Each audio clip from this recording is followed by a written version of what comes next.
So after InTheDollHouse destroys me in round 1, she looks at me with a very trolley-like smile and asks me, what do I have to say for myself? And I tell her rematch. That was a test team that I was using, which it actually is, and I told her, let me grab a better team.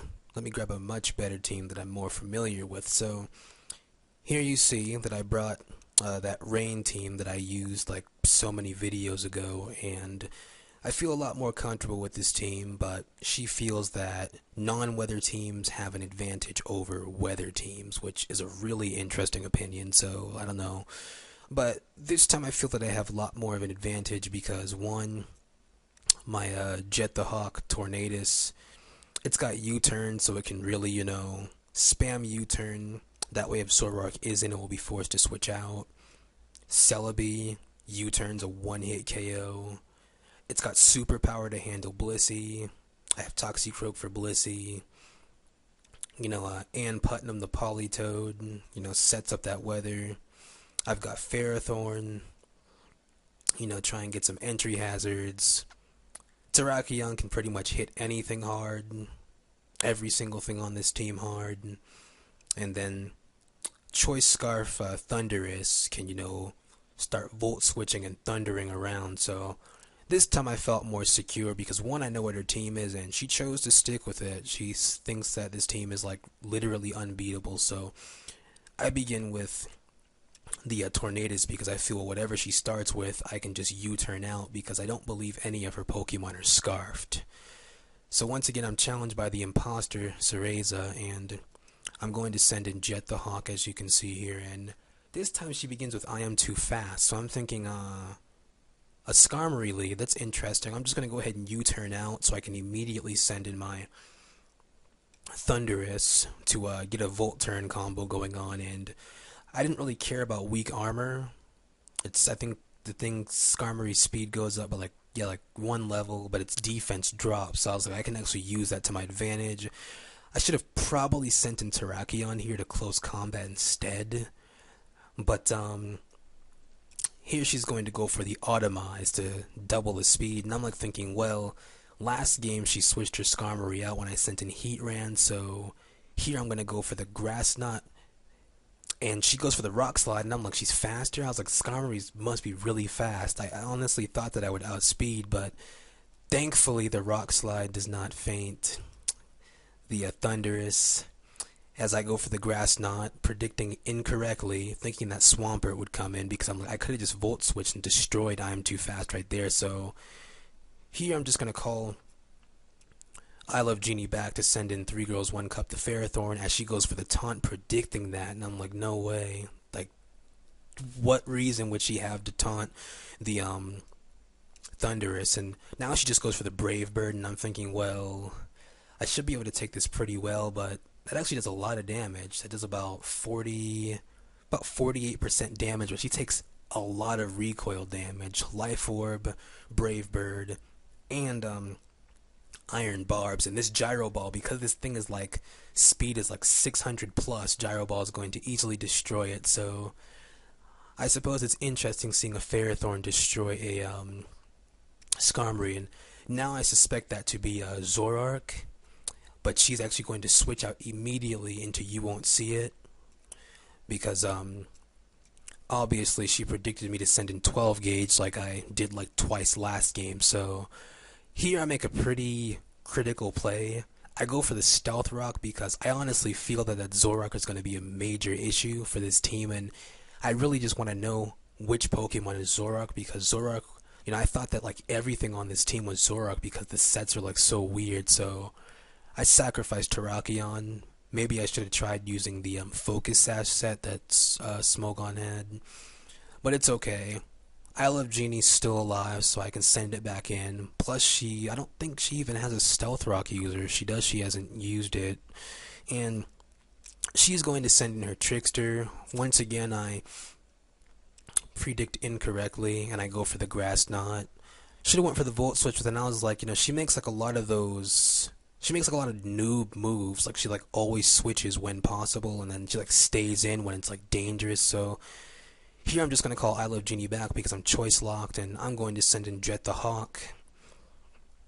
and she's going to, I guess, predict that, and she's going to send in her take a guess. So I'm thinking, this is probably Zorark. I think everything is Zorark, and I'm just gonna go for the superpower as she goes for the sucker punch. So I was like, yes, that is Zorark, and that did a heaping ton of damage. But it was Life Orb, so no wonder. I'm just gonna finish him off. I should have went for the U-turn, but I was like thinking, well, if that really is Blissey, due to the fact that I don't have any attack investment, Blissey will survive. So I just went for the 50-50 because I don't know, playing against an opponent like this is pretty difficult to predict against, and it's pretty funny. She nicknamed her Zorark Mind Games, so I guess that makes sense because she feels that mind games are the best way to play Pokemon. So now that I know that Zorark is out of the picture, I'm gonna go for the U-turn, but Celebi also has Sucker Punch, and I'm like thinking, when did Celebi get Sucker Punch? So that completely caught me off guard. Once again, this team is just like, she didn't even expose all of her moves last game, so it's like I'm still fighting a new team, and here I send an I Love Genie, and she just withdraws Trickster. I was going to counter switch, like double switch along with her, because I felt that she would go for the Sucker Punch. Um, but actually, no, I just went for the Hidden Power Ice. I guess I didn't care, or maybe I felt that she would switch. I should have just switched out because Sucker Punch would have destroyed I Love Genie, but Blissey comes back in once again, walling, and I'm really thinking about Life Orbing I Love Genie because the Scarf, like, Scarf forces it to switch out every single time, and because she has Swampert, it's like I'm feeling that I shouldn't go for the Volt Switch because all she has to do is just send it in once and then that's it. And this Blissey's gonna go for Substitute, and I was thinking, well, since it's clearly not a specially defensive Blissey, Scald should be able to destroy the sub with the rain, but the Blissey goes for the Thunderbolt, and I'm like, what are you, a wannabe Genesect? You have Thunderbolt, Ice Beam, Substitute. You go for the Thunderbolt, super effective, you get a critical hit, then you also get the Parahax, and I'm like, and then she's like, take a guess, has Serene Grace. So I was like, oh, okay. And I went for the Encore because I thought that Ann Putnam would be faster. I didn't know that she was running a timid Blissey. I'm like, this is, man, just, I thought it was like max HP and like max special attack, but it's full speed. So she's locked into a Thunderbolt, and I was like, I knew that she would switch because a switch into whatchamacall, I Love Genie is obvious to try and get a little energy back from the Volt Absorb, so she just switches out into the Celebi, and once again, that Sucker Punch that I almost forgot about, actually. I actually almost forgot about that. I was like, I remembered she's got Sucker Punch, so if I do attack, then Sucker Punch will finish off I Love Genie. I'm trying to keep it for that Swampert because it's kind of like the only thing, and this Ferrothorn, that can really hurt it, and she's just going to call in Don't Assume. And here I'm like thinking, I know that she's probably going to go for the Flamethrower, or maybe she might go for an Earthquake, but I'm just going to stay in because it's raining. This Ferrothorn's specially defensive, and I do survive with 27, but she gets the burn. And I'm like thinking, well, I hope that this explosion destroys Don't Assume. This explosion needs to destroy Don't Assume because that would just be annoying if it didn't. I'm like, you get like a 10% chance burn, and then, explosion doesn't, but it does destroy Don't Assume. So now it's a double down. We both have 3. She's got Celebi, Swampert, and I forget the last one, but I make the wrong prediction and send in Giles Corey, forcing me to switch because Earth Power and all that other good stuff. And I send in I Love Genie, and she just goes for the 50-50 because any attack that she had, most likely besides Earth Power, would have destroyed I Love Genie from this point. So here I'm like thinking I don't really have that many choices left.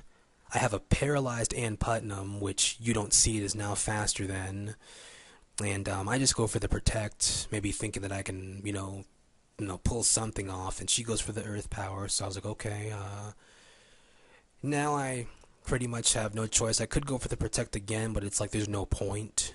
There really isn't, as she goes for the Hidden Power. So I was thinking, well, since this Ann Putnam is specially defensive, it's a calm nature, should be able to survive it, and that only does like 130 damage, so that did nothing. And I go for the Scald, but this Scald does nothing, so Scald probably wouldn't have even broken the Blissey substitute after all. And here I get the Parahacks, and she's just going to go for another hidden power grass and finish me off. So basically, yeah, she got me again here, because all I have left is Toxicroak, and Earth Power is going to destroy him, and unless I get like a Sucker Punch critical hit, it's over. So I'll admit, in the Dollhouse, she's a really she's an interesting opponent.